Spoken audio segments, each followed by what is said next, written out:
The morning after I was washed ashore, salt in my ears, sand in my mouth, and the waves always at my ankles, I felt as though everything had conspired to this one last shipwreck. I remembered nothing but water, stones in my belly and my shoes, threatening to drag me under to where only the most listless of creatures swim.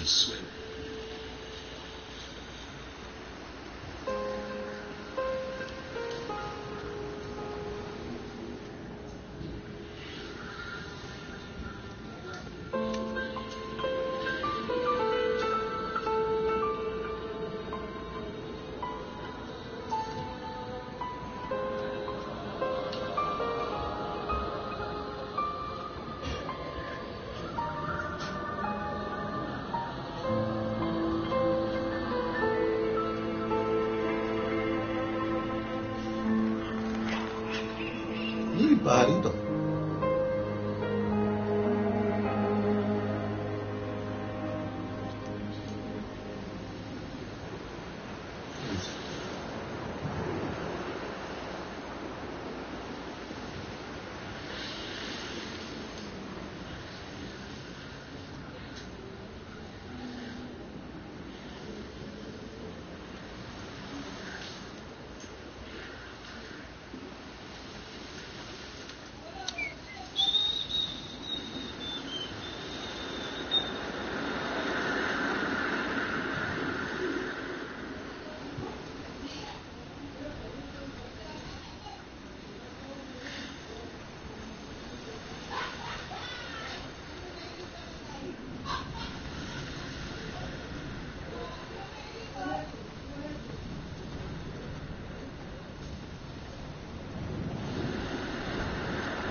Donnelly reported the legend of the hermit, a holy man who sought solitude in its most pure form. Allegedly, he rode here from the mainland in a boat without a bottom, so all the creatures of the sea could rise at night to converse with him. How disappointed he must have been with their chatter. Perhaps now, when all that haunts the ocean is the rubbish dumped from the tankers, he'll find more peace. They say he threw his arms wide in a valley on the south side, and the cliff opened up to provide him shelter. They say he died of fever 116 years later. The shepherds left gifts for him at the mouth of the cave, but Donnelly records they never claimed to have seen him. I have visited the cave and I have left my gifts, but like them, I appear to be an unworthy subject of his solitude.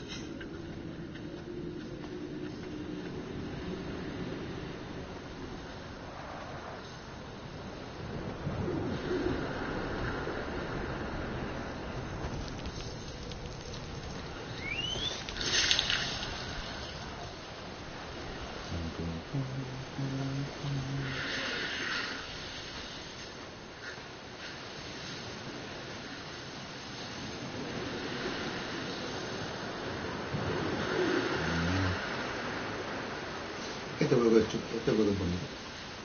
Muy bonito.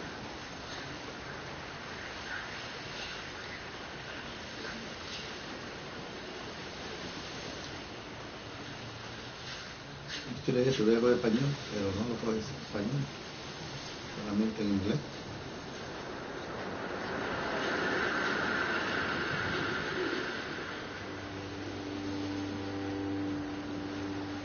When you were born, your mother told me, a hush fell over the delivery room. A great red birthmark covered the left side of your face. No one knew what to say, so you cried to fill the vacuum. I always admired you for that you cried to fill whatever vacuum you found. I began to manufacture vacuum, just to enable you to deploy your talent. The birthmark faded by the time you were 6, and had gone completely by the time we met, but your fascination with the empty and its cure remained.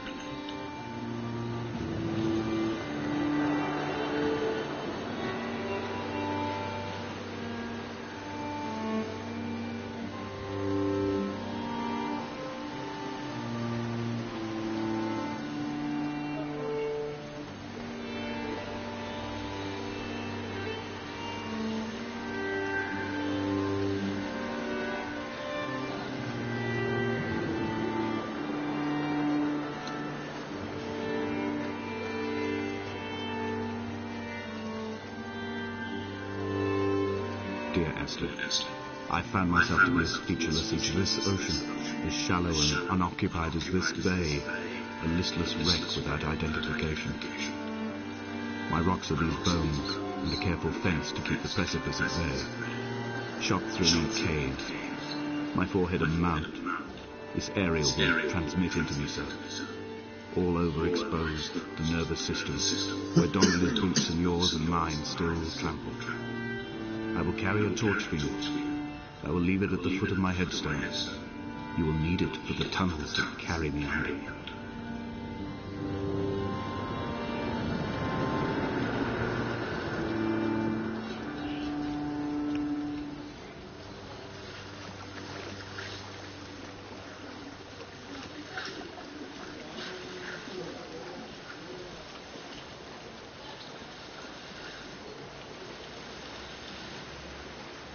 El canal mío no va para ningún lado.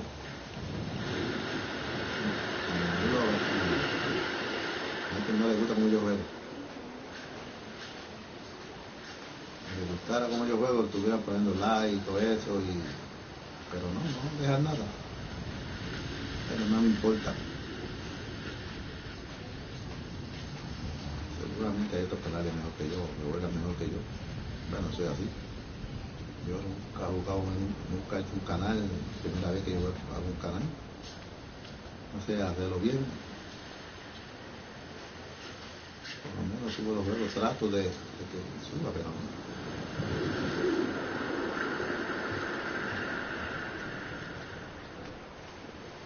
Es así.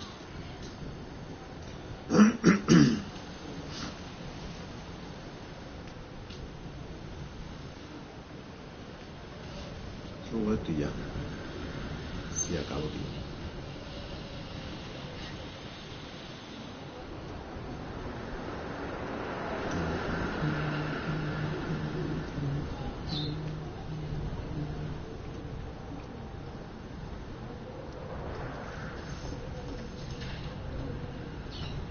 Querida Esther.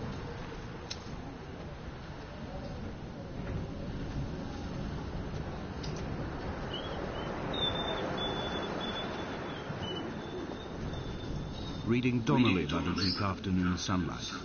He landed on the south side of the island, followed the path to the bay and climbed the mount. He did not find the caves, and he did not chart the north side. I think this is why his understanding of the island is flawed, incomplete. He stood on the mount and only wondered momentarily how to descend, but then he didn't have my reasons.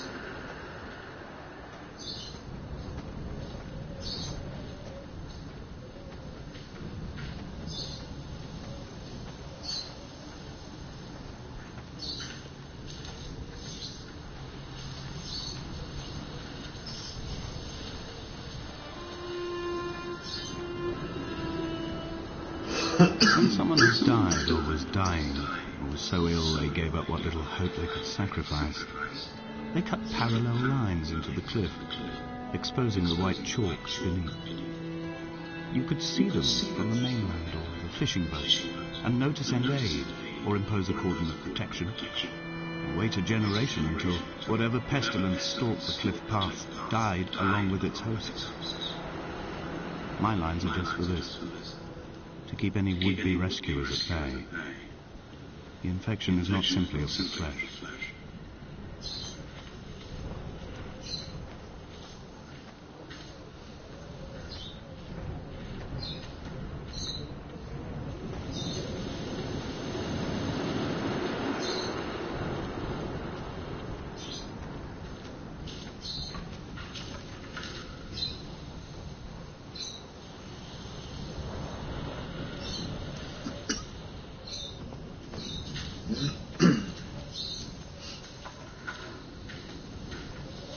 We are not like Lot's wife, you and I.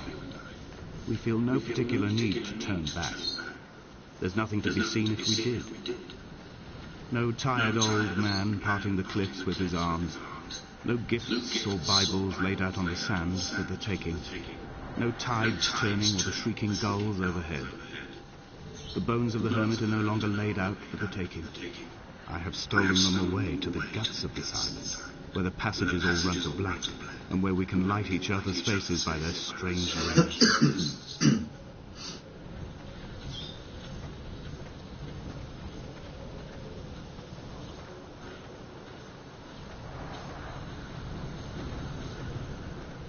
Dear Esther, I met Paul.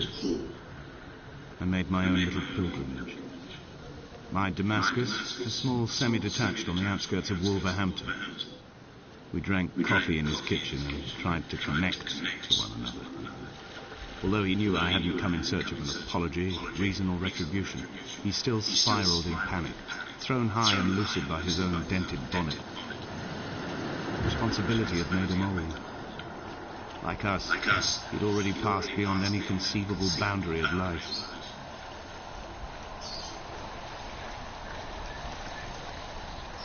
This host, this seer, this distant historian of bones and old bread, where did he vanish to? Why? Asked the farmers. Why? Asked Jakobsen. Why bother with your visions at all, if you're just to throw your arms up at the cliff and let it close in behind you and seal you into the belly of the island, a museum shut to all but the most devoted?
The vegetation here has fossilized from the roots up. To think they once grazed animals here, the remnants of occupation being evidence to that.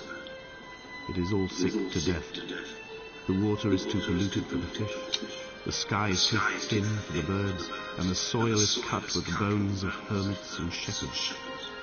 I've heard it said that human ashes make great fertilizer, that we could sow a forest from all that is left of your hips and ribcage, with enough left over to thicken the air and repopulate the bay.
Bueno, y termina el primer capítulo. Bajar aquí, termina el primer capítulo, vamos en el segundo. Si te gusta este video, dale like, suscríbete en el canal. Siga disfrutando del segundo capítulo.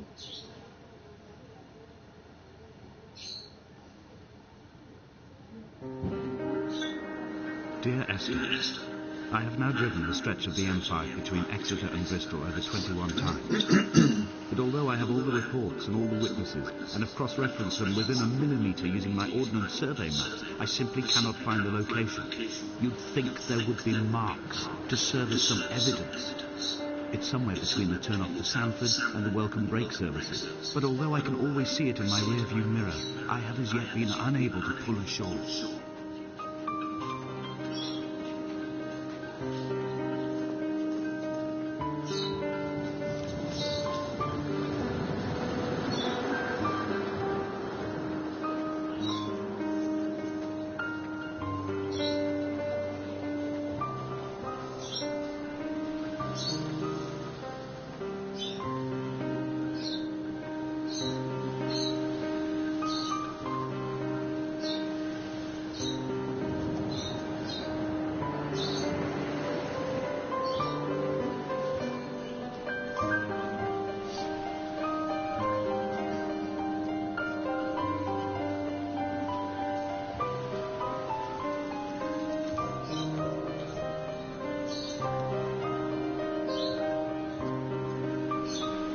All night the boy has kept me lucid. I sat, and I was at the very edge of despair, when I thought I would never unlock the secret of the island. I sat at the edge, and I watched the idiot boy blink through the night. He's mute, and he's retarded, and he has no thought in his metal head but to blink each wave and each minute aside, until the morning comes and renders him blind as well as deaf and mute. In many ways, we have much in common.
There must be a hole in the bottom of the boat.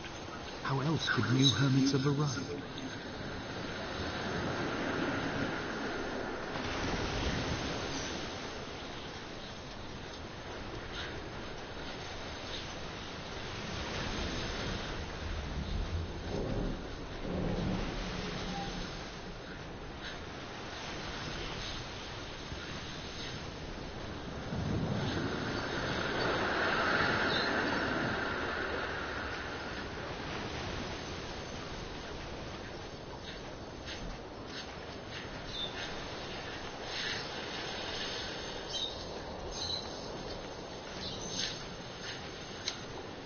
I had kidney stones and you visited me in the hospital.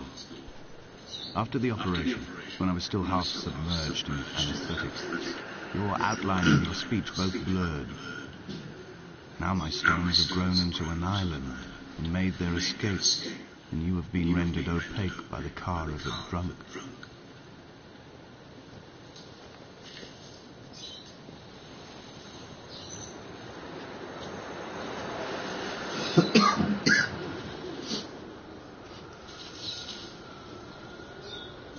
When I first looked into the shaft, I swear I felt the stones in my stomach shift in recognition.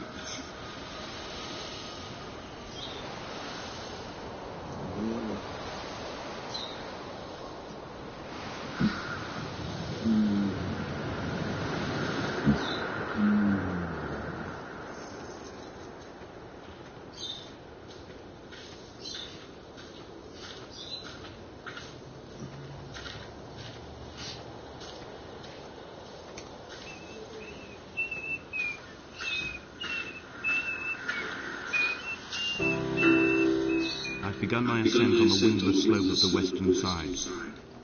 The setting sun was an inflamed eye squeezing shut against the light shone in by the doctors. My neck is aching from constantly craning my head up to track the light of the aerial. I must look downwards, follow the path under the island to a new beginning.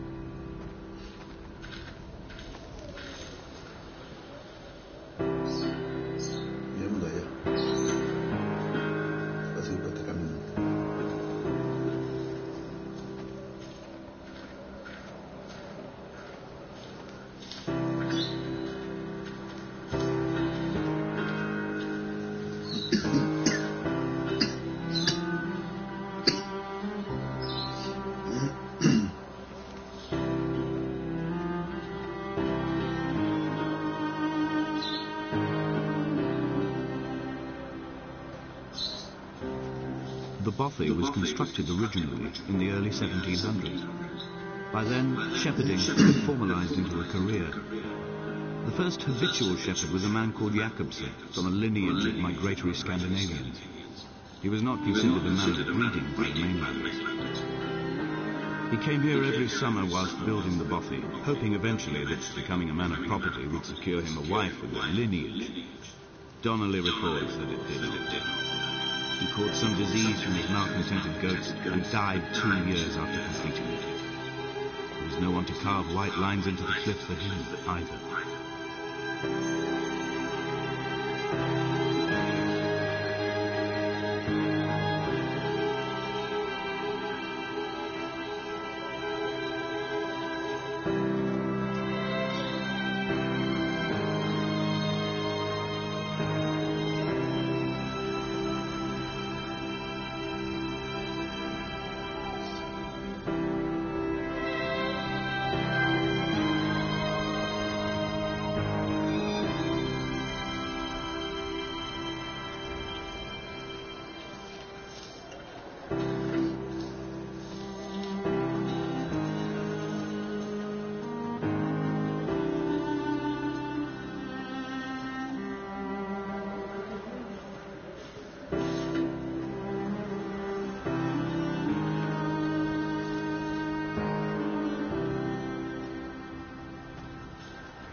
A trestle table was spread wallpaper on in our first home.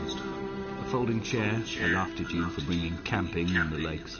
I was uncomfortable later and you laughed then. This diary, the bed with the broken springs. Once asleep you have to remember not to dream. A change of clothes, Donnelly's book, stolen from Edinburgh Library on the way here. I will burn them all on the last morning and make an aerial of my own.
What to make of Donnelly, the laudanum and the syphilis?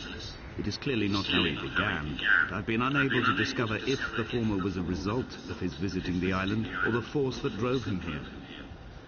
For the syphilis, a drunk driver smashing his insides into a pulp as he stumbled these paths, I can only offer my empathy. We're all victims of our age. My disease is the internal combustion engine and the cheap fermentation of yeast.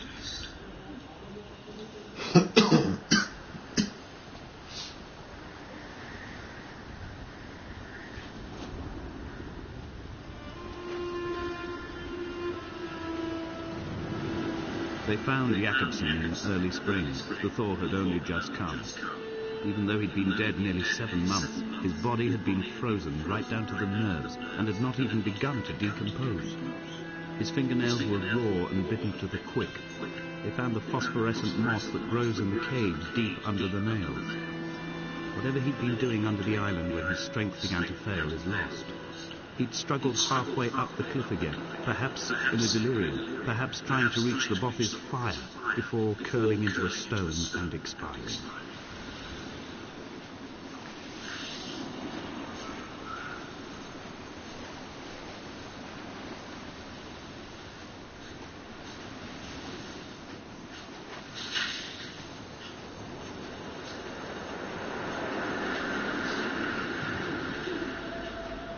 Climbing down to the caves, I slipped and fell and have injured my leg. I think the femur is broken. It is clearly infected.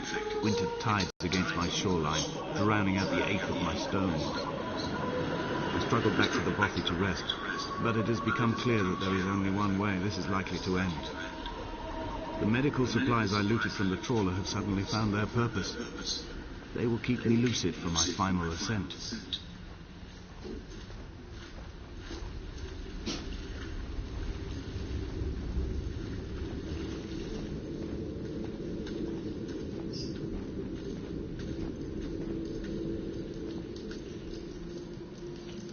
Aquí lo voy a dejar. Esta parte. Y termina la segunda parte. Y hasta aquí. Subí yo este video. Si te gustó este video, dale un like, suscríbete en el canal. Y nos vemos mañana en otro capítulo más.